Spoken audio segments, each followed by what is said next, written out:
जय सिया राम मित्रों। Astro solution में आपका स्वागत है। देखिए, कुंडली कैसे देखें कि प्रथम कड़ी में हमने 12 भाव के बारे में जानकारी ली थी कि किसी प्रकार कुंडली में जो 12 भाव होते हैं वो स्थिर होते हैं। उसमें प्रत्येक भाव के बारे में हमने बताया था कि प्रत्येक भाव से हम क्या क्या देख सकते हैं। उसके बाद द्वितीय चरण में हमने देखे थे ग्रहों के बारे में।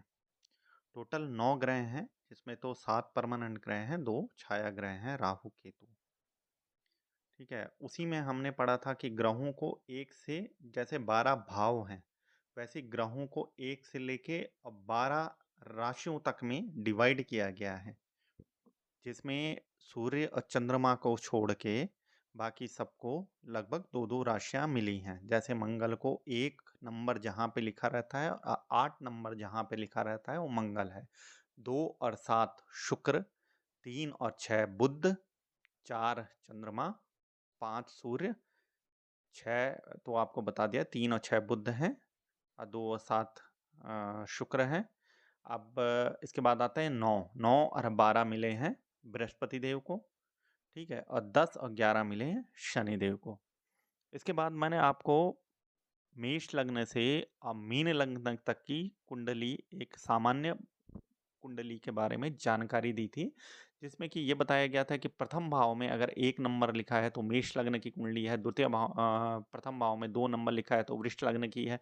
प्रथम भाव में 3 नंबर लिखा है तो मिथुन लग्न की है। इसके अतिरिक्त इसमें त्रिकोण की राशियां, इनके मित्र और शत्रु क्या होते हैं, इसके बारे में जानकारी दी गई थी।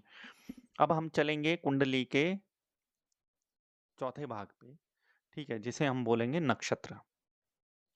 जो नक्षत्र हैं कुंडली में, नक्षत्र भी बहुत इंपॉर्टेंट रोल हमारी कुंडली में अदा करते हैं, जैसे कि राशियां कहती हैं।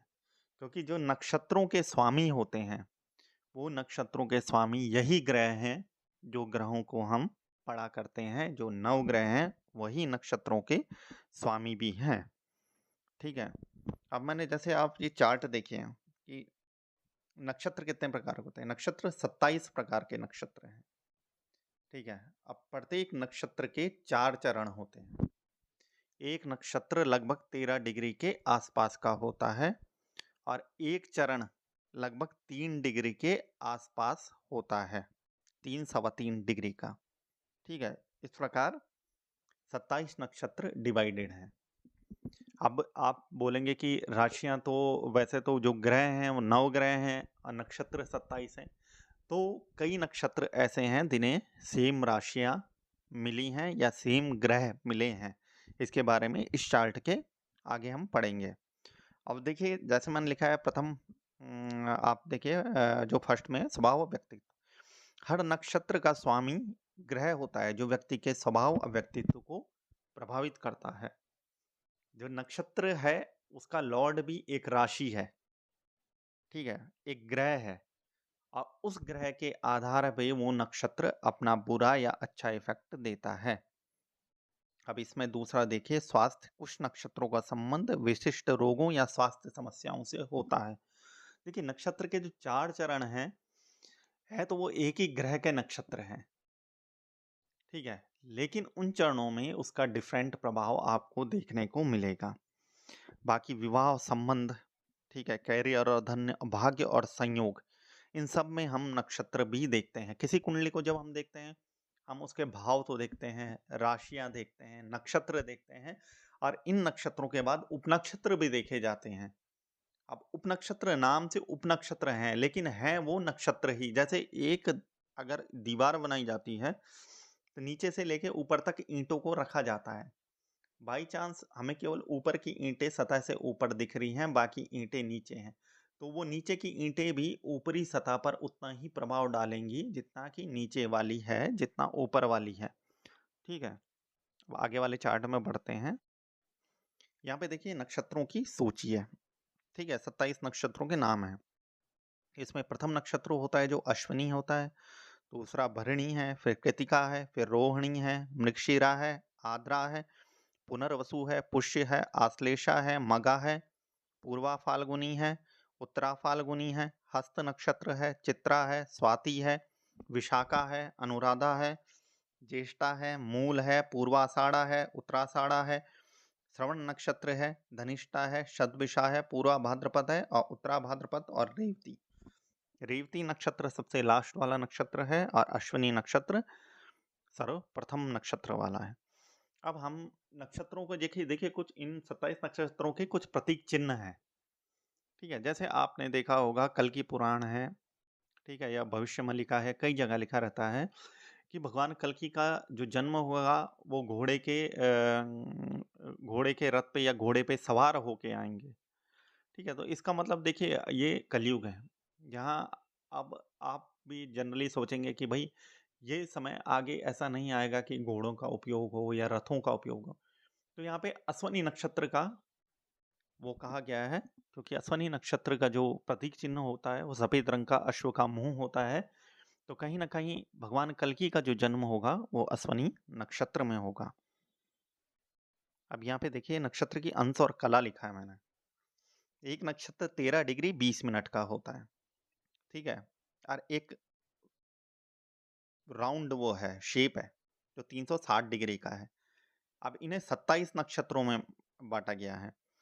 ठीक है, अब 360 को 27 से डिवाइड करते हैं हम, तो एक नक्षत्र का मान आ जाता है। ठीक है, और एक नक्षत्र के कितने अंश होते हैं? 4 अंश होते हैं। इसे ही कला कहा जाता है। आपने कला विकला ये सुना होगा। ठीक है, आप जो 27 नक्षत्र होते हैं उनकी कितनी कलाएं होती हैं, कितने अंश होते हैं? 108 अंश मान। इस चार्ट को आप कहीं भी सेव करके रख दीजिएगा। इसमें आप दे सकते हैं, मैंने ग्रह वाइज दिखाया है। जैसे आप केतु को देखिए। ठीक है, केतु के अंतर्गत 3 नक्षत्र आते हैं, अश्विनी, मघा, मूल नक्षत्र। इसी तरह शुक्र के अंतर्गत भी 3 नक्षत्र हैं, भरणी, पूर्वा फाल्गुनी, पूर्वाषाढ़ा। सूर्य के अंतर्गत कृतिका, उत्तरा फाल्गुनी, उत्तराषाढ़ा। चंद्र के अंतर्गत रोहिणी, हस्त, श्रवण नक्षत्र। मंगल के अंदर मृगशिरा, चित्रा, धनिष्ठा। राहु के अंदर आद्रा, स्वाति, शतभिषा। बृहस्पति के अंदर पुनर्वसु, विशाखा, पूर्वा भाद्रपद। देखिए इसे ये सेव करना बहुत जरूरी है, क्योंकि ये सबसे शॉर्ट रूप है। 27 नक्षत्र आपसे याद नहीं होंगे, तो आप ये देख सकते हो किसी की कुंडली आती किस नक्षत्र में जन्म हुआ है, वहां पे आप नक्षत्र का नाम लेके ये देख सकते हो कि इसका स्वामी कौन है। ठीक है,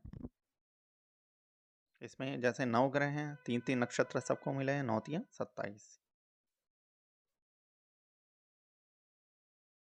अभी यहाँ पे देखिए नक्षत्रों के प्रतीक चिन्ह। ठीक है, जैसे मैंने बोला था अश्विनी नक्षत्र का जो प्रतीक चिन्ह होता है वो घोड़े का सिर है। भरणी नक्षत्र का जो प्रतीक चिन्ह है वो स्त्री के जन्नांग से लिया गया है, योनि का होता है। कृतिका नक्षत्र का एक धारदार चाकू होता है।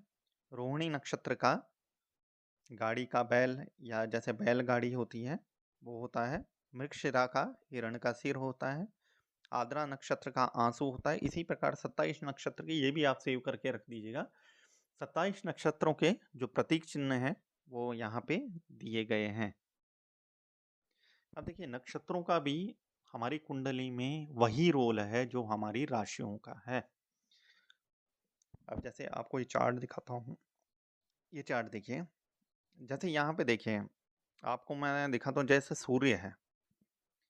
ठीक है, अब लग्न में बैठा है केतु। केतु दिख रहा है आपको, केतु लिखा हुआ है। ठीक है, पहले भाव में केतु लिखा हुआ है। लेकिन केतु अगर बैठा है कृतिका नक्षत्र में, उत्तरा फाल्गुनी में, उत्तरा आषाढ़ा में, ये किसका है? सूर्य का नक्षत्र। तो कहीं ना कहीं जो सूर्य का नक्षत्र होगा वह भी केतु पे प्रभाव डालेगा। दोनों एक दूसरे के एंटी हैं। तो जो व्यक्ति के काम होने चाहिए वो काम होते होते कहीं ना कहीं बिगड़ेंगे।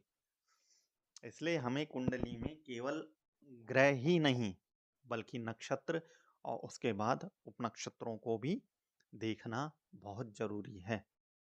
ठीक है, इसके बाद नक्षत्रों के बारे में डिटेल जानकारी मैं आगे भी आपको दूंगा। ठीक है, दूसरे वीडियो में। धन्यवाद।